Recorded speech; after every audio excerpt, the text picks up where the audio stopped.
Hi, welcome friends. Telugu మిత్రులకు స్వాగతం. So ఈరోజు మార్కెట్ నిన్న ఎంత ఉధృతంగా పెరిగిందో ఆ ఉధృతి ఈరోజు మార్కెట్ తగ్గించింది. More than 300 points down today. అంటే బిలో 24,600 వచ్చింది నిఫ్టీ ఈరోజు. బ్యాంక్ నిఫ్టీ బిలో 50,000, అదే 54,000, బిలో 55,000. అంటే 400-500 పాయింట్ల దాకా తగ్గింది bank Nifty. But how do you see this today's fall? ఎట్లా అంటే మీకు ఇంట్రెస్టింగ్ థింగ్ చూపిస్తాను. అంటే ఫస్ట్ టెక్నికల్గా చార్ట్ చూద్దాం. చార్ట్ చూసిన తర్వాత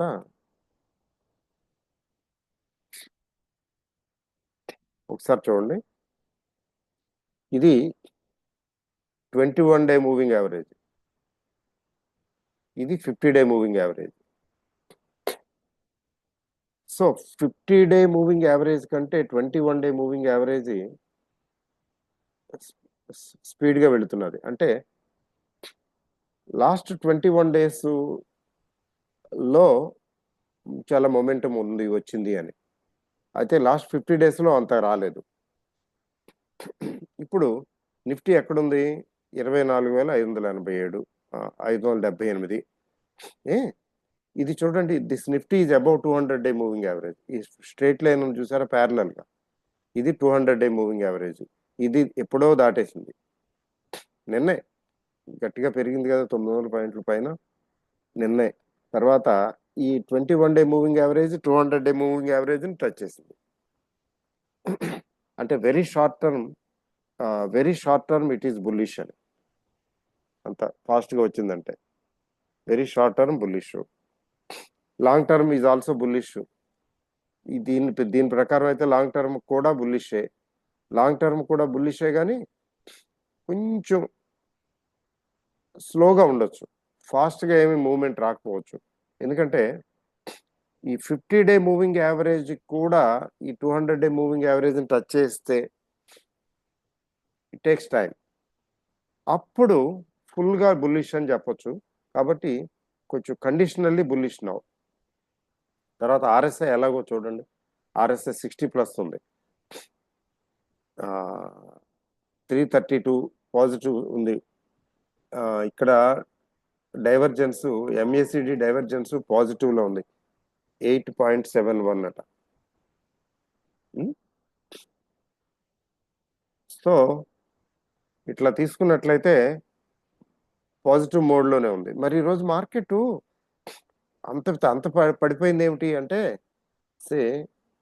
ఒకసారి బ్యాంక్ నిఫ్టీ కూడా చూసిన తర్వాత ఆ విశ్లేషణకు.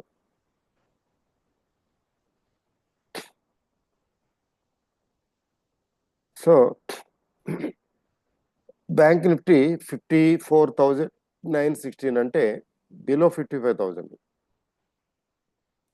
ప్రీవియస్ హైకి దాదాపు టచ్ చేయబోతూ ఇది ఏమైందంటే ఈరోజు కరెక్షన్ వచ్చింది, తగ్గింది. బ్యాంక్ నిఫ్టీ చూడండి. బ్యాంక్ నిఫ్టీలో ఆల్రెడీ 200 డే మూవింగ్ యావరేజ్ని 50 డే మూవింగ్ యావరేజ్ క్రాస్ చేసేసింది, నిన్నే చేసేసింది. 21 డే మూవింగ్ యావరేజ్ ఇంకా పైన ఉంది.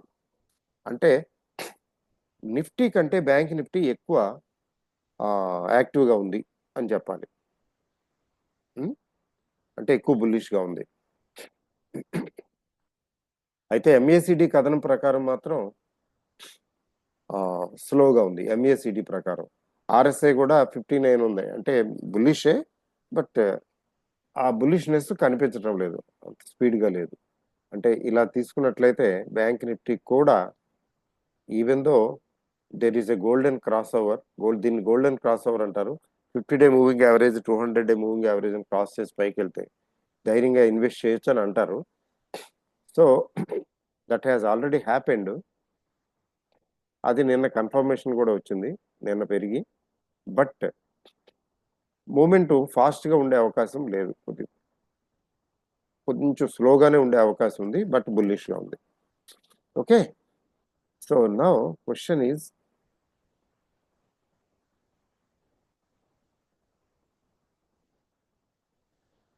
ఇప్పుడు ఈరోజు మార్కెట్ ఏమిటి? గట్టిగా ఫ్రమ్ ది వెరీ బిగినింగ్ తగ్గుతూ వచ్చింది, తగ్గింది. ఫైనల్గా 350 పాయింట్స్ దగ్గర దగ్గర తగ్గింది. 490 పాయింట్స్ దాకా బ్యాంక్ నిఫ్టీ తగ్గింది కదా. ఏంటి దీని అర్థం ఏంటంటే ఏమి లేదు, దిస్ ఈజ్ సింప్లీ ఇన్వెంటరీ అడ్జస్ట్మెంటే. ఇన్వెంటరీ అడ్జస్ట్మెంట్ ఎందుకు అంటున్నారంటే అంటే ఏమి లేదండి, జస్ట్ బాగా పెరిగింది కదా యుఫోరియా, పిచ్చి పిచ్చిగా కొనేశారు, షార్ట్ కవరింగ్ చేశారు. మీరు మీరు చెప్పాలంటే హెవీ షార్ట్ కవరింగ్ జరిగింది. హెవీ షార్ట్ కవరింగ్ జరిగిన తర్వాత మళ్ళీ న్యాచురల్గా కొంచెం కొద్దిగా షార్ట్ మెయింటైన్ చేయాలని అనుకుంటారు కదా, అదే జరిగింది. చూడండి మీకు చూపిస్తాను. హెవీ షార్ట్ సెల్లింగ్ వల్ల షార్ట్ కవరింగ్. ఇక్కడ చూడండి, ఎఫ్ఐఐస్ నిన్న 1246 కోట్లు మాత్రమే కొన్నారు, డిఐఎస్ 1448 కోట్లు మాత్రమే కొన్నారు. అంటే వాళ్ళు కొన్నది చాలా తక్కువ కదా, ఇది నిన్నటి స్టాటిస్టిక్స్. కొన్నది చాలా తక్కువ కదా, కానీ అంత పెరిగింది ఏంటండి అంటే that is due to short covering. వీళ్ళు కూడా కొంటే ఇంకా ఎక్కువ కొంటే ఏమైపోయేదో 1100-1200 పాయింట్లు పెరిగిపోయేదేమో, but it's okay. So FIIs DIIs కొనటం వల్ల పెరగలేదు, దేని వల్ల పెరిగింది ఏంటంటే షార్ట్ కవరింగ్ వల్ల పెరిగింది. ఓకే, తర్వాత ఇది ఇంకోటి చూడండి,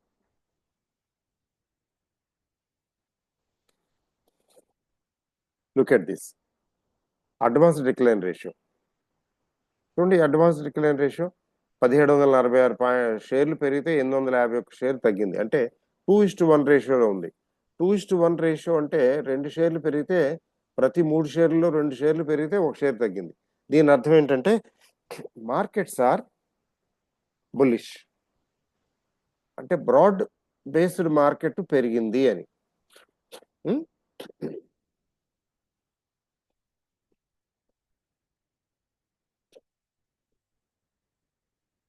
ఓకే, అంటే ఇప్పుడు మార్కెట్ లో నిఫ్టీ 50 స్టాక్స్ మాత్రమే తగ్గాయి, ముఖ్యంగా ఐటీ బాగా తగ్గింది. నిఫ్టీ 50 స్టాక్స్ తగ్గాయి కానీ ఓవరాల్గా బయింగ్లోనే ఉంది. అంటే బ్రాడ్ బేస్డ్ మార్కెట్లో మిడ్ క్యాప్లు స్మాల్ క్యాప్స్ వస్తాయి కదా, ఈ మిడ్ క్యాప్లు స్మాల్ క్యాప్లు రెండు కూడా కొద్దిగా ప్లస్ సైడే పెరిగే ఉన్నాయి కానీ ఓవరాల్గా తగ్గల. మరి ఏంటి తగ్గినాయి అంటే మెయిన్గా ఈ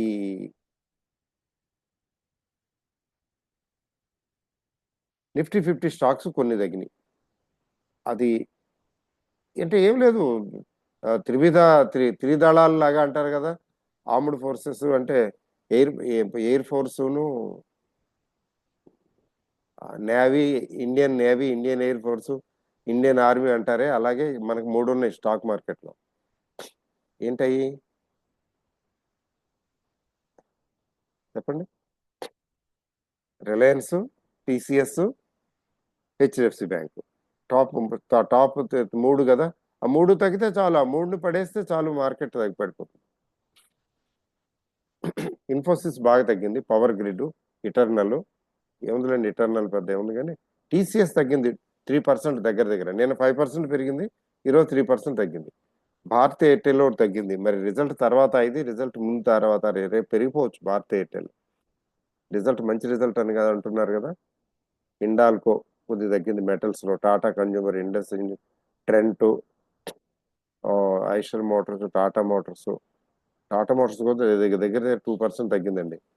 ఆటోమొబైల్ ఇండస్ట్రీ కొద్దిగా డౌనే, ఎక్సెప్ట్ బజాజ్ ఆటో నిలబడింది. హీరో మోటో కార్ప్ కూడాను, అవి బాగా తగ్గాయి కదా, అందుకనే అవి రికవరీ మోడ్లో వచ్చాయి. రిలయన్స్ కూడా 1.5% తగ్గింది. విషయం అది. రిలయన్స్, టీసీఎస్, హెచ్డిఎఫ్సి బ్యాంకు, అది కూడా చూద్దాం. హెచ్డిఎఫ్సి, ఐసిఐసి బ్యాంక్ తగ్గిందండి 1.24. మరి హెచ్డిఎఫ్సి బ్యాంక్ ఎక్కడుంది, తగ్గాలే. హెచ్డిఎఫ్సి బ్యాంక్ అంతకన్నా ఎక్కువ తగ్గింది, 1.77%. అంటే ఆన్ ఎన్ యావరేజ్ మూడు తీసుకుంటే 1.6, 1.7% ఒక్కోటి ఆన్ ఎన్ యావరేజ్ తగ్గినాయి. అంటే ఈ 3 మోర్ దాన్ 1% తగ్గటం అంటే 200 పాయింట్ల పైన ఎగిరిపోతాయి కదా. ఐసిఐసిఐ, ఇన్ఫోసిస్ అవి కూడా పెద్ద వెయిటేజ్ ఉన్నవే కదా. ఇక్కడ ఇన్ఫోసిస్ 3.5% పడేశారు, ఐసిఐసిఐ కూడా 1.5% దగ్గర లోపు పడేశారు. అంటే దీని అర్థం ఏంటంటే ఈ 5 షేర్స్ పివోటల్స్ మెయిన్ 5 వెళ్ళిపోయినాయి. వెళ్ళిపోవటంతో తర్వాత ఇది కూడా భారతీ ఎయిర్టెల్ కూడా చూడండి 2.68%. భారతీ ఎయిర్టెల్ కూడా వెయిటేజ్ కొంచెం గట్టిగానే ఉంది. సో టీసీఎస్, భారతీ ఎయిర్టెల్ అంటే వెయిటేజ్ ఎక్కువ ఉన్న స్టాక్స్ని కొట్టేశారు. కొట్టడం అంటే ప్రాఫిట్ బుకింగ్ చేసుకున్నారని చెప్పాలి. అది నిఫ్టీ 50లో జరిగింది. అంతేగాని broad based market mid cap small క్యాప్లో జరగలేదు. ఇది ఒకటి ఓకే కదా. సరే ఇంకోటి కూడా చూపిస్తాను. వాలటైలిటీ ఇండెక్స్ మార్కెట్ 350 పాయింట్స్ తగ్గితే ఏమండి వాలటైలిటీ ఇండెక్స్ అమాంతంగా పెరిగిపోవాలి కదా. నేను బాగా తగ్గింది కదా. కానీ వాళ్ళు ఏం జరిగింది, వాలటైలిటీ ఇండెక్స్ పెరగటానికి బదులు తగ్గింది 1%. Got it? That is paradoxical. Market పడిపోతే విక్స్ పెరుగుతుంది. అలాంటిది మార్కెట్ పడిపోయింది, గట్టిగానే పడింది, 1.5% దగ్గర పడింది. కానీ విక్స్ కూడా తగ్గింది కదా స్లైట్గా. అంటే వీటన్నిటి తాలూకు సంకలనం ఏంటంటే ఫైనల్ కంక్లూజను మార్కెట్లు స్ట్రాంగ్గానే ఉన్నాయి. Markets are quite intact. మీరు రానున్న కాలంలో చూడండి, మిడ్ క్యాప్ స్మాల్ క్యాప్లో ఫర్దర్ లాసెస్ పెద్దగా ఉండకపోవచ్చు. వస్తే కొద్దిగా నిఫ్టీలో వచ్చినా కొంచెం స్మాల్ కరెక్షన్ వచ్చినా భయపడవలసిన అవసరం లేదు. ఇది కంక్లూజన్. అంటే యుద్ధం చెప్పాలంటే ఒక రకంగా మేలే చేసింది స్టాక్ మార్కెట్కి. అంటే it is too early to say అనుకోండి. కరోనా చాలా అన్యాయం చేసింది, చాలా ఘోరం చేసింది కదా. కరోనా ప్రపంచానికే చాలా ఘోరం చేసింది, మనకి చేసింది, అందరికీ చేసింది. కానీ స్టాక్ మార్కెట్కి మాత్రం కరోనా ఇండైరెక్ట్గా హెల్ప్ చేసింది.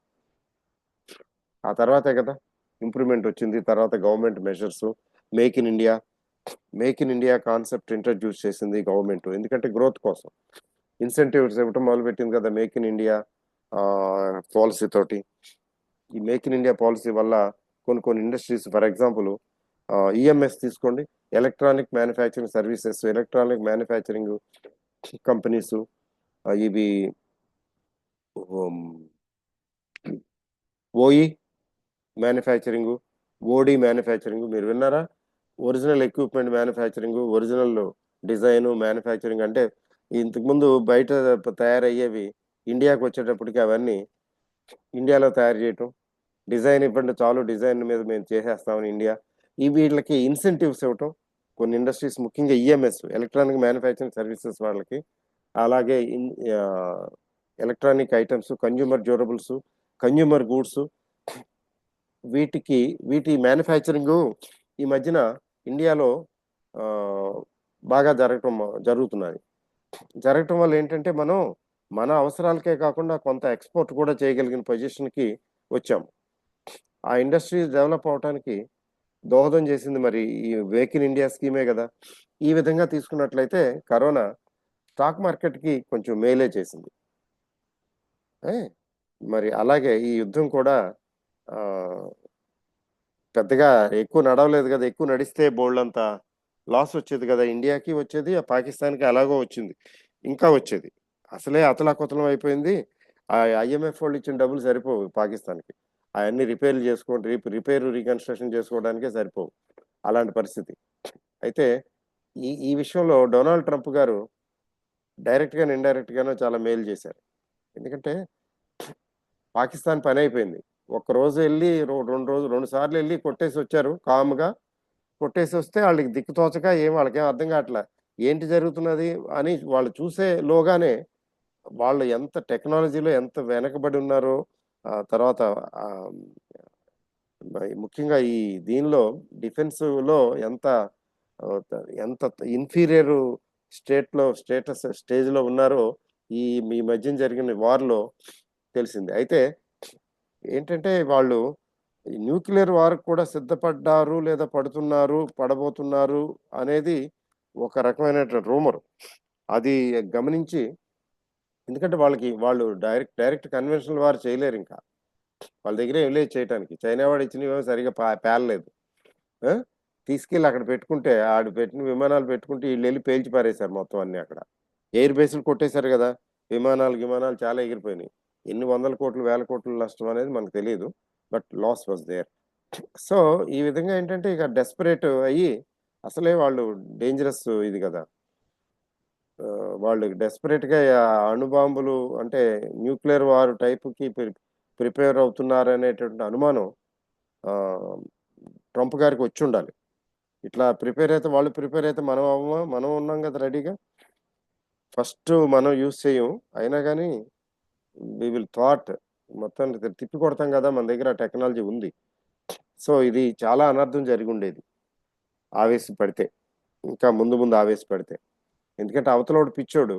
మనం ఆహ్, సౌండ్ పర్సన్ అయినా మన సేనిటీ పనిచేయదు. ఇన్‌సేన్ పర్సన్ ముందు. అదే జరగబోయేది. That was averted. దానివల్ల ఏంటంటే అది కూడా ఒక రీజను. మార్కెట్‌కి తెలుసు ఈ విషయం. చాలా బాగా ఫుల్‌గా షార్ట్ కవరింగ్ చేసేసుకున్నారండి. అందుకని ఫుల్‌గా షార్ట్ కవరింగ్ చేసుకున్నారు కాబట్టి కొంచెం లైట్‌గా ఏంటంటే కొంతమంది షార్ట్ సెల్లింగు, ఎందుకంటే కొంతమందేమో profit booking. Short selling, profit బుకింగ్‌లు జరిగాయి లైట్‌గా. అది కూడా నిఫ్టీ 50 స్టాక్స్‌లోనే. ఓవరాల్ బ్రాడ్ బేస్డ్ మార్కెట్ మాత్రం స్ట్రాంగ్‌గా ఇంటాక్ట్‌గా ఉంది. అందువలన అర్థం చేసుకోవాల్సిందేంటంటే, ఈ మార్కెట్ వీక్ ఏం కాదు. ఇవాళ తగ్గింది కాబట్టి, అమ్మో! తగ్గిందని కంగారు పడవలసిన అవసరం లేదు. ఇదే అండి. ఈ విషయమే చెప్పాలని అనుకున్నాను. చెప్పాను. Thank you very much. All the best. Nothing to worry. Market will be good. All right.